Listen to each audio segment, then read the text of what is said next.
What is not to love about sous vide roast beef? It's succulent, it's juicy, it's full of great flavor, and it can be used for anything from a fancy holiday dinner that you carve at the table, all the way down to simple lunch meat for everyday sandwiches. There's a wide variety of uses, and we're going to dive into everything you need to know to make perfect sous vide roast beef coming up next. Hey there, I'm Jason Loxon from Amazing Food Made Easy and president of the International Sous Vide Association. I'm excited to be talking to you today about sous vide roast beef. Roast beef is very versatile. It's something that I love to eat because I am a huge fan of steak. And when you use sous vide, it makes the process very, very easy. Roast beef can mean several different things. As I said in the intro, it can be anything from a fancy holiday dinner, maybe a sous vide filet mignon or beef tenderloin, could be an entire rib roast or prime rib, or it could be something that's a tougher cut like bottom round or top round that you're using for lunch meat or sandwiches. Each one of these behaves differently, and I'm going to dive into it. But a lot of people do ask, why would you sous vide roast beef? What are the benefits of it? And I think it comes down to the two different types of meat you used for a roast. The first type is tender meat. That's going to be a ribeye roast, a prime rib roast, a sirloin roast, or a tenderloin. Those are kind of the most common roasts that people use. A strip loin would also probably work. These are these whole big cuts that traditionally you would use in a roast. You would throw them in the oven, you would cook them for a few hours, then you get the outside that's overcooked, the inside's perfectly cooked, and you have that bullseye effect. So it's really hard to heat something that's this big around evenly from edge to edge. As we know, sous vide, you can accomplish that very, very easily. So you get it cooked perfectly side to side, and there is no overcooked meat. It ends up being very juicy, perfectly cooked roast beef. The other type of cut that you would use for roast beef is a tougher cut. Now these cuts could be something like bottom round, top round roast, eye of round roast, or a rump roast. And you could even put sirloin roast into there because it can benefit from a little bit of tenderization. The benefit to sous vide is that you can take a less expensive cut of meat, you can cook it for a longer period of time, and you can tenderize it. And now you have a tender, very nicely cooked roast beef, but you didn't have to spend as much as you would on a tenderloin or a sirloin or a ribeye. So those are the two main benefits: being able to perfectly cook edge to edge those tender cuts and being able to tenderize those tougher cuts so you can save some money. So what is the best time and temperature for sous vide roast beef? Well, it really comes down to two things. For temperature is normally, how do you like your roasts? How do you like your steaks? I'm a medium rare guy, so I normally do 130 to 135. A lot of people go up to 140 for medium, or if you like rare, you can go down to about 125. If you're down at 125, you want to make sure you're not cooking it for more than a few hours because you are in the danger zone at that point. For a roast, I normally go about 135 because I like to break it down a little bit more, and it more replicates the little more highly cooked that you get from a traditional roast beef. But you can go down to 130, and a lot of people do like that for medium rare. When it comes to the time, it really depends on the type of meat you're making your roast beef out of, right? So if you're doing something like a tenderloin, it's going to take you just a few hours because you only need to heat it through. Same with a ribeye or even a sirloin in some cases. You just need to heat these cuts through, and you don't have to worry about tenderizing them much. So it all comes down to cooking by thickness.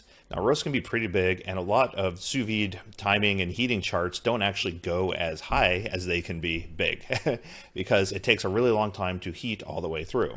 There's a few ways you can get around the amount of time that it takes to cook it for the tender cuts. You can portion it ahead of time. That's what I do a lot. You still have a very thick cut of meat that looks really good when you're presenting it at the table, but you reduce that cooking time down significantly. Also makes it a lot easier to fit in your sous vide bath. You can tell I'm in a New York City apartment, so I don't have my 18-liter bath set up very often, and it's hard to get an entire roast into my smaller 12-liter bath.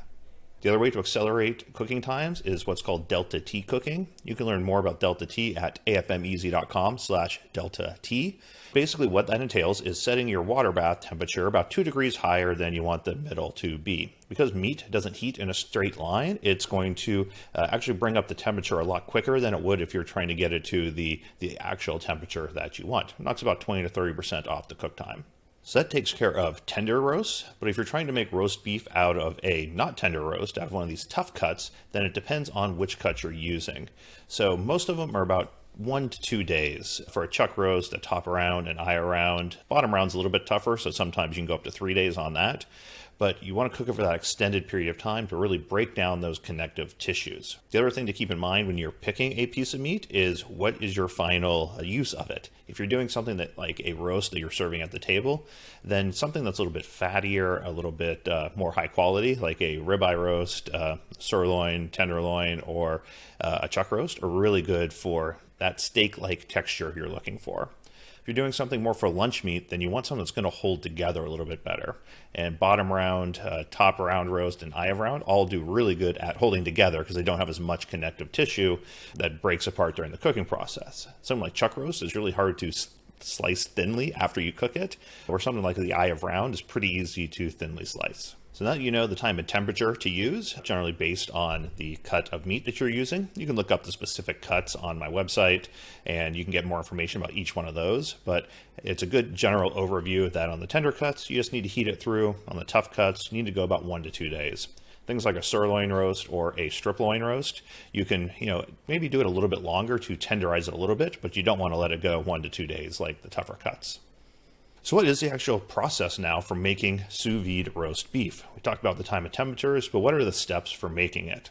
And to help with this, I'm going to link up my favorite simple sous vide roast beef master recipe. It makes it easy to get a perfectly cooked roast beef together, and you can use that then in any type of preparation you want, whether that's French dip sandwiches, for cold cuts, or for a fancy holiday dinner. You just can use one of your favorite recipes for any of those and then replace the meat with this perfectly cooked sous vide roast beef, which makes it that much better because it's going to be juicy, tender, and perfectly cooked.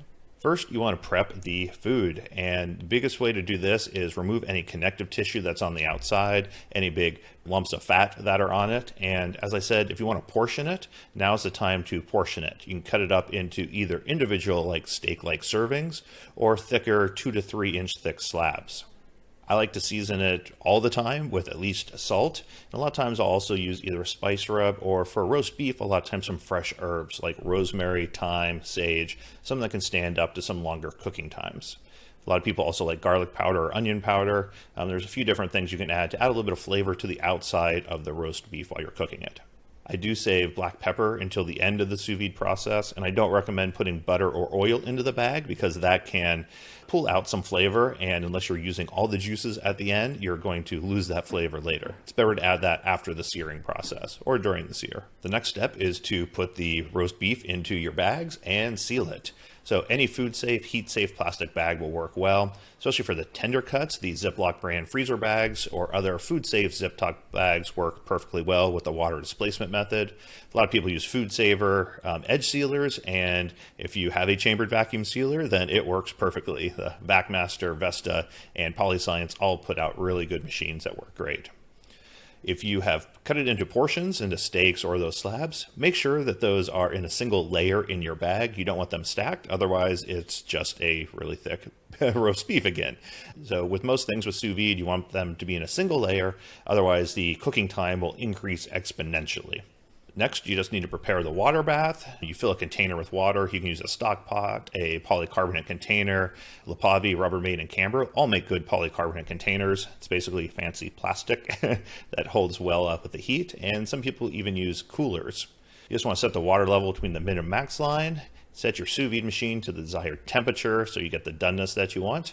Place your sous vide bag in the water bath and let it go. You don't need to worry about the water temperature coming up before you put it in or preheating the water because the water is going to heat faster than the food anyway. It's not really going to add any more time to the cooking process. And with sous vide, you have a lot of variability anyway, so a lot of leeway on either side, so you don't really have to stress about it getting up to temperature before you put it in. When you put it in though, make sure that all of the meat is below the top of the water. Anything that's not underwater can grow bacteria, and it's not going to be at the right temperature, and it's not going to cook as evenly as everything else. It could be dangerous on the longer cuts. I like to use sous vide magnets to make sure it all stays under the water. Next, you just let it cook. You just let the sous vide roast beef cook for as long as it needs to until it's either heated through or it's fully tenderized, whatever you're going for.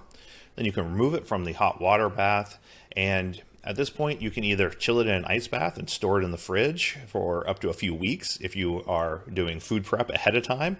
This could be for either your lunch meat, or it could be if you're, like I do a lot for holiday gatherings, I'll cook things here and then I will transport it to Philly where my family is. And if you do chill it, you can just reheat it partially before you're ready to sear it off and finish it. It's a good way to bring the core temperature up. I'll do it to like 110 maybe. So it's most of the way reheated. Then I can do a nice hard sear to really add a lot of flavor to the outside. When you're ready to sear, you have a little more leeway for a thick roast because it is thicker. So if you do overcook, the outside 1/4 inch, it's not as big of a deal because it's going to be 2 or 3 inches thick. Or if you overcook the 1/4 inch of a 1 inch thick steak, it's going to be halfway ruined. So you do have a little bit more leeway, but you want to make sure that you still do as quick of a sear as you can. You want to dry it off really, really well. I like to use paper towels or dish towels because that's the easiest to really get all that moisture away from the outside. Then you want to sear it over high heat. You can use a hot skillet or a hot cast iron pan, especially if you've cut it into portions already. Those work really good. But if you do have a full roast, they are normally roundish and it can be hard to get all the sides. So a grill can work good with that, or using the broiler on your oven, or even a sous vide torch can all do a good job at filling in those gaps that a flat pan can't really reach. If you are using a hot cast iron skillet, make sure that you use a high smoke point oil, like an avocado oil, grapeseed oil. Extra light olive oil works really well, not the extra virgin, but the extra light. A lot of people use ghee because it does add a little bit of good flavor to it, and some vegetable oils work well. You can even do a mayo sear where you put a thin coating of mayo on the outside before you sear it. For the oven, you want to turn up the broiler as high as it goes, and then you want to put the roast beef into a broiler pan, put it under there, and rotate it every probably 1 to 3 minutes because you don't want to overcook any side, but you do want to make sure that every side does get a little bit of a crust on it. At that point, it is now ready to serve. If you pre-portioned it, you can throw it on a plate and serve it. If it's whole, you can serve it at the table, or you can now portion it up into what you want. And you can serve this with any of your favorite roast beef items. A lot of people love gravy with the roast beef. Red wine sauce is popular. You can get just an au jus and a little bit of crusty bread, and you have some great French dip sandwiches, especially if you thinly slice it. You can use the drippings and make a Yorkshire pudding. Italian beef sandwiches are amazing with roast beef. I often use them as cold cuts. Just let it chill, and then I thinly slice it, and I can use it on sandwiches for the rest of the week. Or you can, fancy it up a little bit, use like a horseradish sauce or a rosemary garlic butter type coating on it. I love serving it with mashed potatoes. There's a lot of different directions you can take your sous vide roast beef, because this sous vide roast beef is going to be probably the best roast beef that you've ever had. And it's going to elevate any meal that it's a part of, or that's an upscale family gathering where it's served at the table, or if it's just cold cuts for your kids' sandwiches. It's going to be juicy, tender, and incredibly flavorful, and they are going to love it. So now you know everything you need to know about making perfectly cooked sous vide roast beef. If you have any comments, please drop them below. And for people getting started, I always recommend my free Quick Start course at afmeasy.com/quickstart. And I also do a lot of work with the International Sous Vide Association, including free showcases, demos, and cook-alongs at the isva.org. Till next time, I'm Jason Logston.